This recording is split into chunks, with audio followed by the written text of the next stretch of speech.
Grey Zone Warfare's upcoming Spearhead update 0.4 is shaping up to be one of the major updates the game has seen so far. The developers have revealed major changes to environment, new weapons and gear, expanded loot systems, and even redesigned enemy factions across the island of Lamang. So in this video, we are going to break down everything coming in update 0.4 and what it means for players exploring Lamang.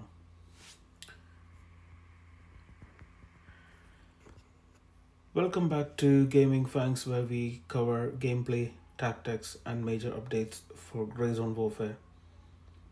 If you enjoy tactical shooter content like this, consider subscribing and joining the pack.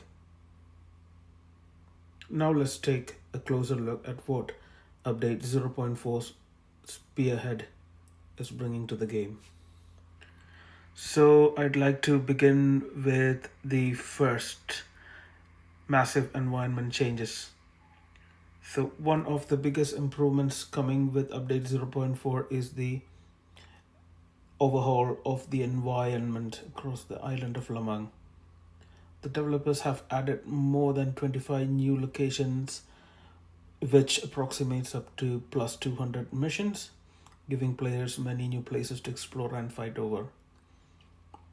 Alongside these locations, the map now includes new biome variations that was seen in the release trailer by the developers, such as burnt forests, bamboo forests, swamps where there was a crashed heli on site, and heavily damaged combat zones. These changes are designed to make the world feel more dynamic and immersive while also improving gameplay visibility and tactical planning. Vegetation around combat outposts has been reduced slightly to improve sightlines, giving players more control over engagements. The developers also added jungle paths, improved terrain around rivers, and introduced different building states like open, closed, or abandoned structures. The other thing that I want to talk about in the latest update is how they have come up with new enemy factions and characters. So AI enemies have been redesigned into 7 distinct factions, each with unique clothing, weapons, gears, and even different loot. Each faction will also have distinct bosses with their own voice lines, encouraging players to approach combat encounters differently depending on who they are fighting. Well, on the other side, the update on also introduces 16 upgraded PMC head models, which would enable the players more visual variety when creating their own characters. So now let's talk about what the new weapons and weapon parts.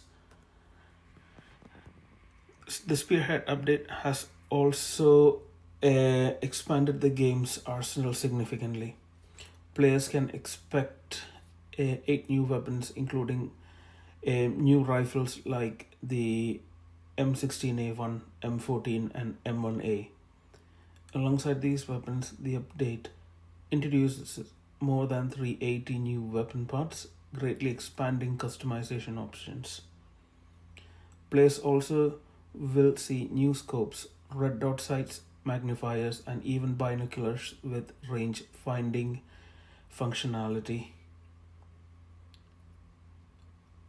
These additions should give players more flexibility when building their loadouts and experimenting with their playstyles. So now let's talk about new gear and equipment that's coming up with the 0.4 update. So there's more than 150 new gear pieces added, including helmets, plate carriers, rigs, belts, backpacks, and headsets. Players will also see new night vision devices, ballistic vests, and additional apparel items. Some special gear pieces will also be obtainable through Twitch drops and progression rewards, adding more incentive for players to keep exploring the world.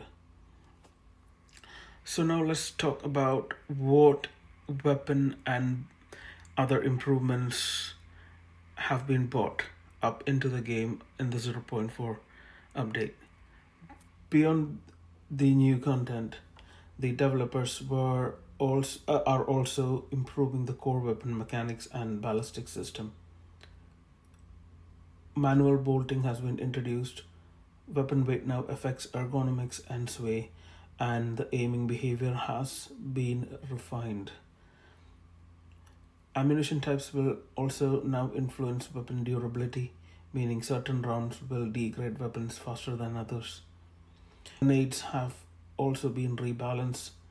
Helmets would now offer more realistic protection, and new weapon animations and sound improvements also have been added. Together, these changes should make combat feel more realistic and responsive.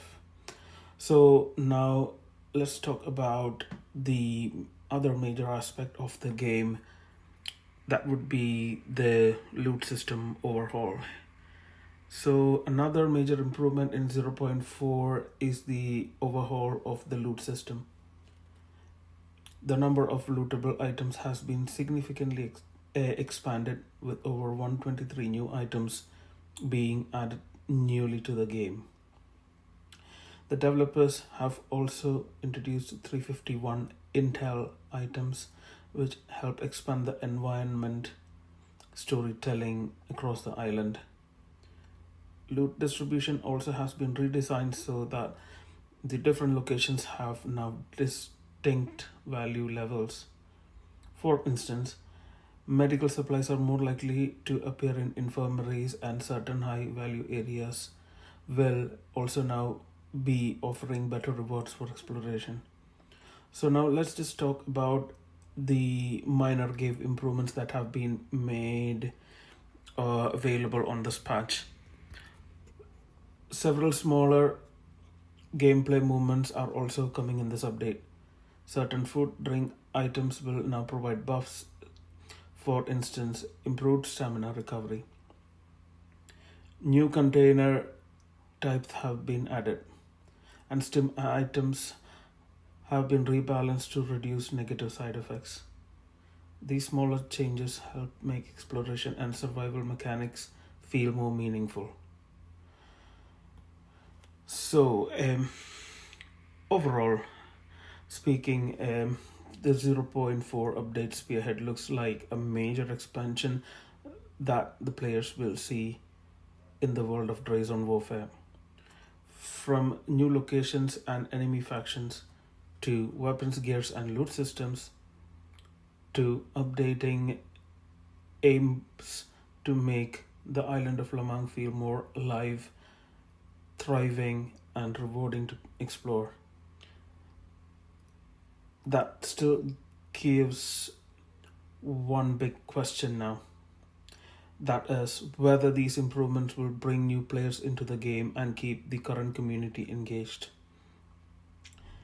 So now, I would like to hear what your thoughts are. Which features from update 0.4 are you most excited about? Please do let me know in the comments below. And if you enjoy Redesigned warfare content like this, make sure to subscribe to Gaming Fangs and join the pack. Thank you for watching, and I'll see you in the next one. Cheers.